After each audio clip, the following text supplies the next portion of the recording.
Hola amigos, bienvenidos nuevamente al tercer módulo del curso La Estadística, una herramienta para comprender el mundo.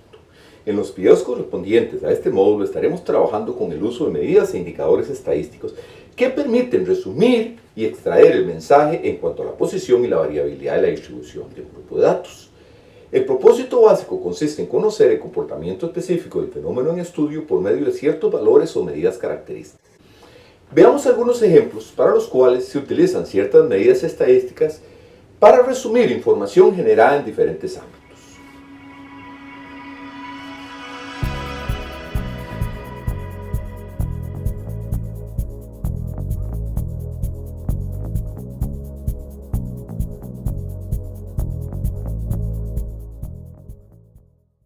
La nota promedio de admisión es un indicador matemático que se relaciona con la calificación obtenida durante la secundaria y el examen de admisión. Este valor se utiliza como referencia para determinar si un estudiante puede o no ingresar a la universidad o a una carrera en particular. En el Atlas de Desarrollo Humano Cantonal de Costa Rica se publicó el cuadro que estamos mostrando acá.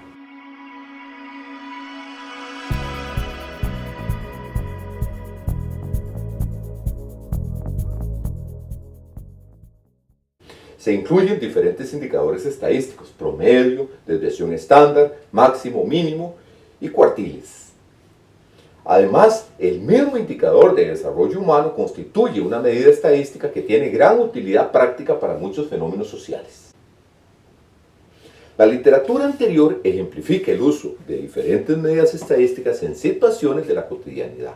Cada una de ellas tiene una diferente interpretación en relación con los datos que le dieron origen. Analice el siguiente caso.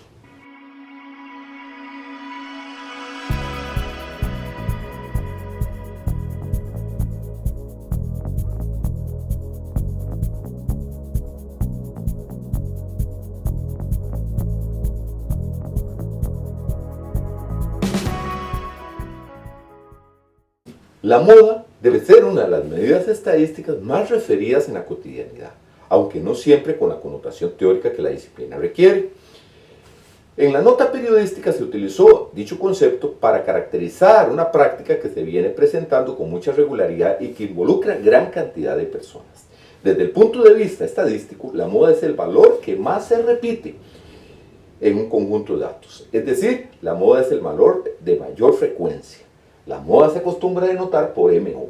Desafortunadamente, la moda no es una medida estadística que tenga gran utilidad en la práctica, porque muestras de una misma población pueden tener modas completamente diferentes, lo cual es un problema desde el punto de vista teórico-estadístico. Pero además, un conjunto de datos puede ser que no tenga moda o incluso podría tener varias modas a la vez. Por esta razón, para caracterizar la distribución de un conjunto de datos por medio de un solo valor, se busca un dato típico que no sea ni muy grande ni muy pequeño en relación con los demás, de modo que resulte un buen indicador de comportamiento de todos ellos y que mantenga estabilidad entre una muestra y otra. La medida estadística que más se utiliza para cumplir este propósito se denomina media aritmética o promedio, que es bien conocida por todas las personas. ¿Cuál es el significado matemático del promedio o media aritmética en esta nota periodística? El título dice: un promedio de 20 sismos acude en Costa Rica al día. Y dentro del cuerpo de la nota se incluyen una serie de datos relacionados con este tema. Podría pensarse que lo anterior significa que aproximadamente ocurrieron 20 sismos diarios percibidos por los ICORI durante los primeros 11 meses de 2012, por ejemplo. Pero esto sería un error, debido a que el número de sismos diarios no pudo ser muy diferente de 20 y aún así el promedio mantenerse en este valor.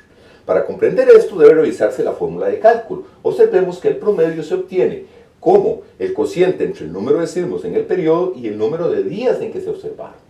Entonces, pudo existir días en los que se obtuvo un número muy grande de sismos y días en los cuales este número fue relativamente bajo. Al final, al sumar todos estos sismos y dividir entre el total, se obtuvo un valor intermedio, que es el que nos representa el promedio, valga la redundancia. En general, si se tienen n datos representados con x1 hasta xn, donde el subíndice simplemente es una forma de organizar los datos, el promedio viene dado entonces por el cociente de la suma de todos los datos entre el total de datos.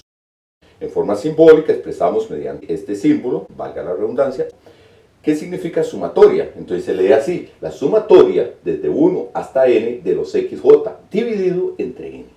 Se acostumbra a representar el promedio con un x barra si los datos constituyen una muestra o con un mu, que es una letra griega, si los datos representan a toda la población.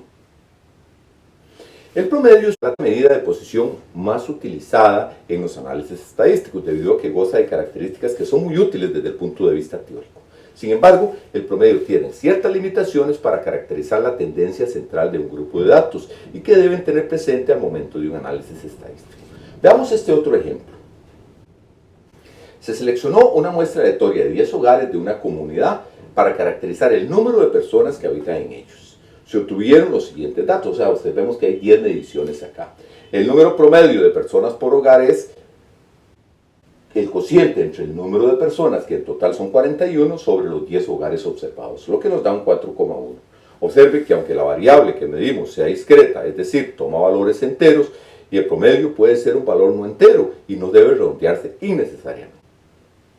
Volviendo al fondo, aunque el número promedio de personas por hogar es 4,1, si observamos bien, hay 7 hogares que tienen un número de personas inferior a 4,1 y solamente 3 el número de personas por hogar es mayor. Esto demuestra el efecto que el valor extremo 10, para este caso, tiene sobre el cálculo del promedio. Si se eliminara el valor 10, el promedio bajaría a 3,4 personas por hogar. Lo que demuestra esto es que el promedio se ve afectado por los valores extremos. Tanto es así que si existen valores extremos solamente a un lado de la distribución, entonces el promedio no es un reflejo de los valores centrales del conjunto de datos. Para complementar, el promedio se debe definir una medida que se tiende a ubicar en el centro de la distribución de los datos en cuanto a la cantidad de hechos. Observemos el siguiente cuadro que estamos presentando aquí. El título nos dice proporción del ingreso total captado por cada estrato entre 1970 y 1986. Y lo que nos está ubicando aquí son personas. Observen entonces que existen 50% personas con ingresos menores a un valor que se llama mediana y un 50% mayores a ese valor. Esto significa que la mediana se ubica en el centro de la distribución de los datos. No más del 50% de los datos son menores y no más del 50% son mayores. Para calcular la mediana, los datos deben ser ordenados de menor a mayor. Si tenemos nuevamente n datos, pero ahora vamos a organizarlos de menor a mayor. Entonces el x1 representa el menor dato, x2 el que le sigue y así sucesivamente hasta xn, que sería el máximo valor. En este caso el subíndice entonces nos ubica la posición de cada dato. Entonces, para el cálculo de la mediana tenemos que proceder con la siguiente fórmula. Podemos observar que la mediana se calcula diferente si el número de datos es par o si es impar. Si el número de datos es impar, entonces solo hay un valor central, que es el que se encuentra en la posición n más 1 medios, que es un valor entero. Entonces el dato que está en esa posición es la mediana. Pero si el número de datos es par, hay dos valores centrales, que son el n medios y el n medios más 1. Esos datos se promedian y esto nos da como resultado la mediana. Para representar la mediana, entonces usamos el símbolo ME. Volvamos a nuestro ejemplo. Teníamos un total de 10 viviendas, o sea, un n igual a 10. Entonces, por ser un número par, tenemos que calcular la mediana como el promedio de los dos valores centrales, que sería el valor que está en la posición 10 medios, o sea, 5, y el valor que está en la posición 6. Como resultado nos da 3,5.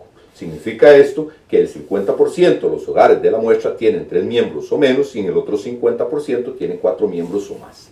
Note que hacer una variable discreta que toma valores enteros, para efectos de interpretación redondeamos hacia arriba o hacia abajo según correspondiera. Esto no debería hacerse si la variable es continua, como veremos ejemplos más adelante. El concepto de mediana y el conocimiento sobre el efecto de los valores extremos en el promedio permite identificar una importante relación entre las medidas y el tipo de asimetría que tienen los datos.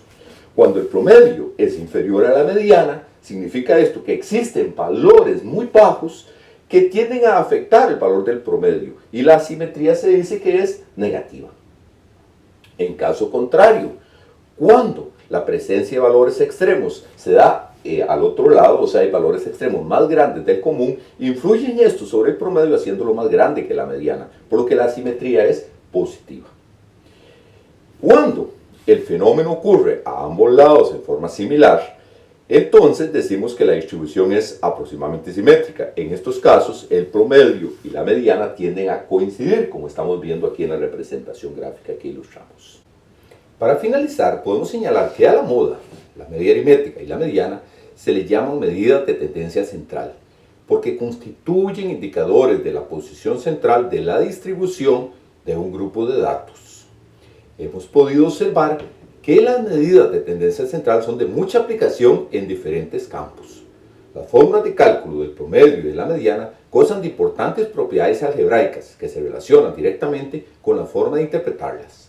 Estos son elementos de vital importancia dentro del campo didáctico. Sin embargo, una vez que hayan sido discutidos en acción de aula, los cálculos de estas medidas para los problemas posteriores pueden simplificarse utilizando instrumentos tecnológicos como una calculadora, una computadora u otros medios que se puedan tener a disposición. Desde el punto de vista didáctico, debe resaltarse también la representación gráfica de las medidas y el efecto que esto tiene al momento de interpretarlas en un contexto particular. En los próximos videos analizaremos otras medidas de posición que vienen a complementar los principales aspectos discutidos acá.